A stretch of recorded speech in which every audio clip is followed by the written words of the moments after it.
గురుగారు, షష్టగ్రహ కూటమి ఏర్పడబోతుంది అని పంచాంగాలు వివరిస్తున్నాయి. ఈ కూటమి వలన కలిగే ఫలితాలు ఏమిటి? షష్ఠగ్రహ కూటమి, పంచగ్రహ కూటమి, చాతుర్గ్రహ కూటమి, 12 రాశులలో నవగ్రహాలు వారి వారి సంచార గతులకు అనుకూలంగా ఒక్కొక్కసారి ఒకే రాశిలో 2 గ్రహాలు, 3 గ్రహాలు, 4 గ్రహాలు ఇలా ఉన్న తరుణంలో ఒక ప్రత్యేక పరిస్థితి ఏర్పడుతుంది. కనుక ఇలాంటి అరుదైన పరిస్థితులలో దేశానికి ఈ వాతావరణంలో వచ్చే మార్పు అరిష్టం, బాధాకరం అని సిద్ధాంతం జ్యోతిషరీత్యా వివరిస్తుంది. ఇవన్నీ దేశారిష్టకర యోగాలు అనే జాబితా కూడా పంచాంగాలలో నేటికి మనం గమనించవచ్చు.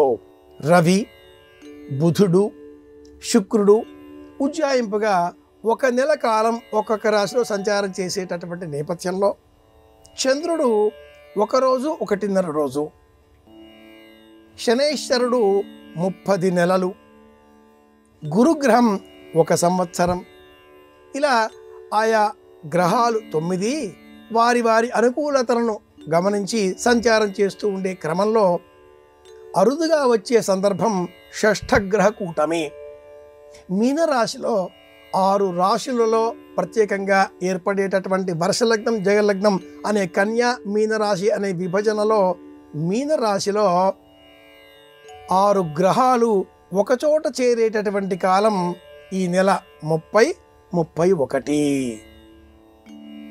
అత్యంత అరుదుగా వచ్చే ఈ సమయం దేశారిష్టకర యోగం.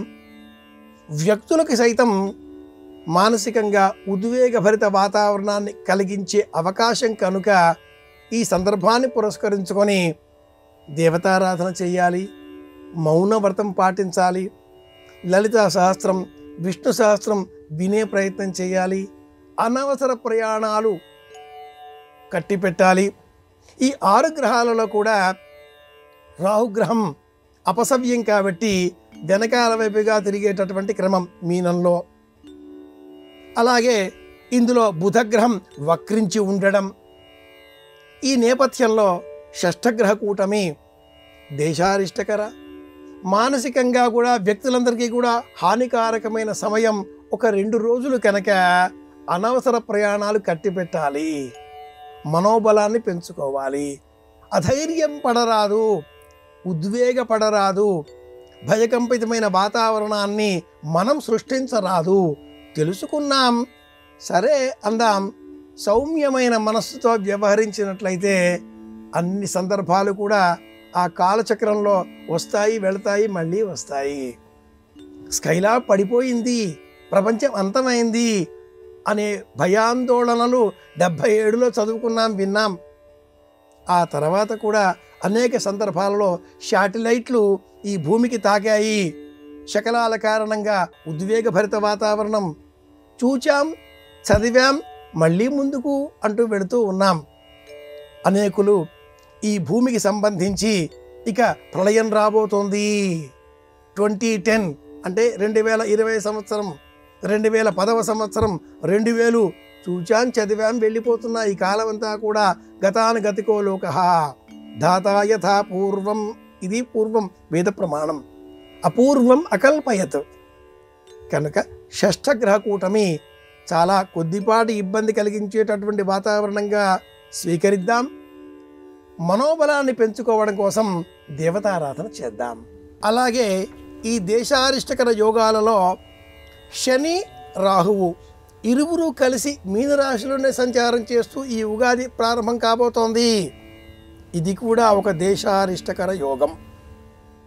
శని ఆలస్యం, మందకొడితనం, వాయిదా వేసే లక్షణాన్ని మనలో పెంపొందింపజేసేటటువంటి గ్రహం. రాహువు కూడా శనివత్ రాహు, శని ఇచ్చే లక్షణాలనే అందించేటటువంటి గ్రహం. ఒక శని కాకుండా 2 శనుల ప్రభావం కాబట్టి ఈ రాహువు శని గ్రహాల యుతి ఇది కూడా ఒక దేశారిష్టకర యోగం. ఇది మాత్రమే కాకుండా సంవత్సరంలో వచ్చే ఇలాంటి సందర్భాలు అనేకం కనుక వర్షారంభం ఇలా 6 గ్రహాల కూటమితో కనుక సంవత్సరం అంతా కూడా అందరికీ ఆనందం కలగాలి, క్షేమం కలగాలి అనేటటువంటి సంకల్పంతో మనం దైవభక్తిని పెంచుకునే విధంగా, ఆధ్యాత్మిక శక్తిని పెంచుకునే విధంగా స్తోత్ర పాఠాలను విన్నట్లయితే అందరికీ మేలు కలుగుతుంది. లోకా సమస్తాః సుఖినో భవంతు అనే సంకల్పంతో మనం దైవాన్ని ధ్యానించాలి.